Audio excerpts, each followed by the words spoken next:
Hello. You might have seen our web application uref.io. But this site is more than just a fancy URL shortener that supports emojis. It is a demonstration of various new, exciting technologies that we are offering through the K Foundation projects. K Foundation is an open source project developed and maintained by Mindscape Inc. It is available on Java, Scala, Scala.js, JavaScript, and C++. That is, almost every platform out there, namely JVM, Android, web browsers, and POSIX-based operating systems like Linux and iOS. K Foundation comes with these modules.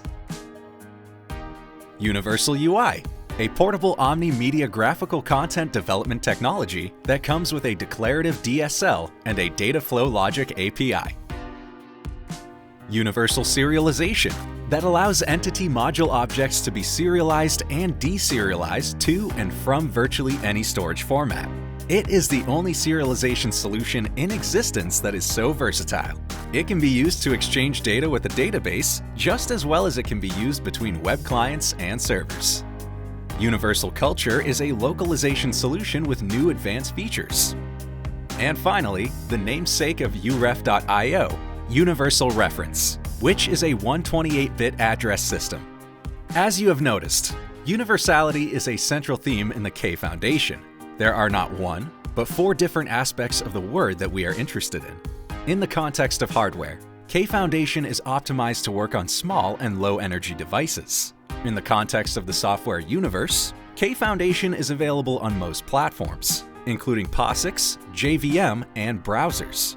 K Foundation facilities are usually generalized and cover a more universal range of problems to be solved. And finally, in the geographical sense of the word, K Foundation offers first-class support for UTF-8 and comes with a rich internationalization toolkit. With our efforts towards more universal solutions, we are moving forward to transform both users' and developers' experiences. We are helping software solutions to be accommodating to more cultures and backgrounds, be available in more countries, indoors and outdoors, at work and at home, and can be accessed through more devices and platforms that users might prefer. Meanwhile, companies and individuals can earn more with less. Instead of learning how to use all the different libraries for XML, JSON, YAML, ORMs, and different database systems, they only need to learn how to use the universal serialization. Instead of learning all different GUI frameworks for Mac, Windows, iPhone, Android, and web, they only need to learn Universal UI. If you are an employer and you are looking for a good developer, just try to find someone who is good with K Foundation, and they will likely be able to develop the solutions you want for the platforms you want. Now let's take a closer look at each of these technologies. The first in our list, the Universal UI, is an omni-media interactive content development technology. It is the first of such technologies that comes with a declarative and strictly stateless domain-specific language, coupled with a data flow API for state management and program logic development. Being omni-media means that not only can Universal UI work on virtually any device, it can output to several types of media simultaneously on each of those devices. The way it works starts from a set of data that describe the state of the program. The programmer's job is to compose a process using Flow API that outputs a description of a graphical representation of those data in terms of Content API classes. From this point on, a renderer will take over and draw the given representation on the desired target media. The Flow API allows multiple outputs to be present simultaneously, if so desired. Interactive renderers, like the one used for uref.io, implant event listeners in the target media and remain online for as long as the program is running to translate those events back into the flow and redraw the view when the output content is updated accordingly. We can also have non-interactive renderers that produce only a frame at a time. We are using one of these in MyID service to compose the emails we send to new users. If the system is fed with a sequence of states, the result will be a sequence of frames, which can be saved as an animation or be displayed live. The latter scenario is ideal for airport flight information displays, stock ticker displays, and so on. K Foundation comes with a Content DSL for Scala language. Its job is to make it easier to work with the Content API. Here is the exact code we use to compose the layout for the emails sent by the MyID service. As you can see, it is both clear and concise. It has some resemblance to the CSS language too. Try to create the same effect with any other language or framework you know. If you couldn't do it this easily, and you probably won't, then say hello to the new love of your life.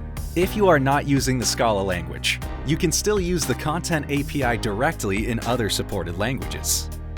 Dynamic content is achieved by repeatedly rewriting the content fed through the renderer. Renderers should be optimized enough to redraw only those parts that are changed in each frame. But Universal UI provides an additional level of optimization by allowing nested dynamic contents.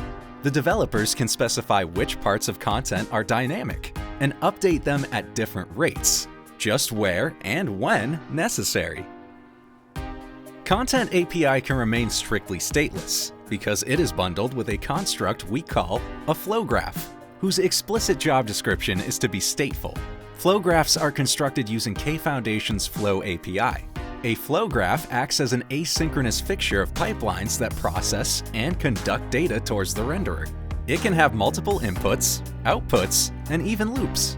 There are nodes for input, transformation, filtering, mixing with other flows, joining to other flows, detecting changes, processing changes, handling errors, recovering from errors, and finally, consuming of the end result. There is a secret magic in joining Content API with Flow API that we think could be significant to the IT industry. It is possible to have a GUI-based program that lets the developers to produce a solution by merely drawing its appearance and logic on the screen, and have its code be generated automatically in terms of content and Flow APIs in the background. This has the potential to be a prominent entry into the zero-code paradigm. Next stop, Universal Serialization. Universal serialization allows entity object models to be converted to and from virtually any storage format. That includes YAML, JSON, XML, Kfoundation's own format, K4, databases, and more. In case of relational databases, we are providing a DSL that uses Universal Serialization's knowledge of types and field names to construct relevant select, insert, update, and delete queries and send them to a given database server. Then, it uses that knowledge to transform the result set returned from that server back into entity object models. Here is the cherry on top. Even query part of URLs can be read and written as entity object models using Universal Serialization. The front end of uref.io interacts with MyID and uref servers using Universal Serialization. The uref server also talks to MyID server to perform authentication.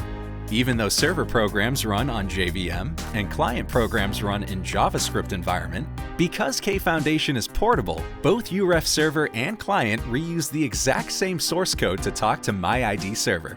Both uref and MyID servers exclusively use database features of Universal Serialization to store and retrieve their data. Universal Serialization is the only such solution in existence that can be used in these many ways. Next, Universal Culture. Universal Culture is an advanced localization solution, perhaps one of the most advanced ones.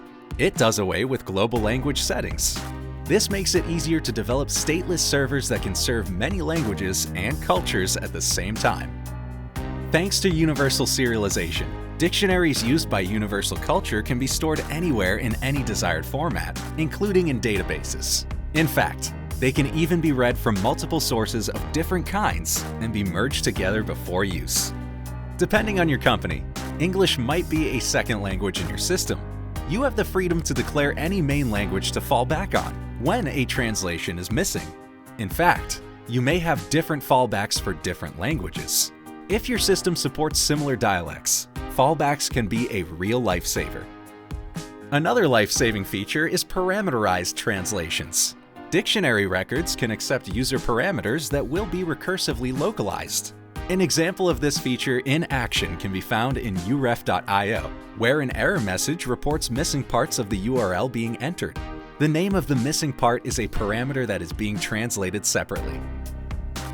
Even though Java exceptions are localized, the timing of it is not quite right. Java exceptions are translated when thrown, based on the default system language.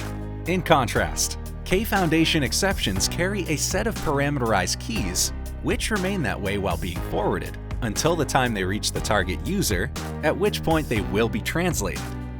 We offer our Scala users a special treat. The L interpolator supplied with Kfoundation is a neat shorthand to use dictionary keys in place of raw strings. One only needs to define an implicit localizer in the same scope for it to work.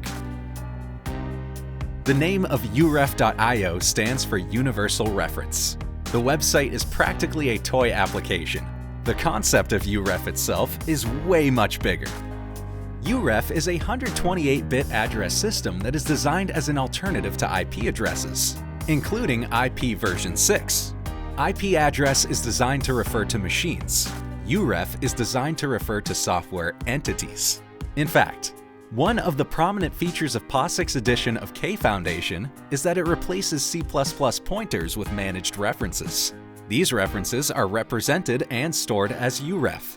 Uref, being universal, can identify entities as they are distributed across separate machines.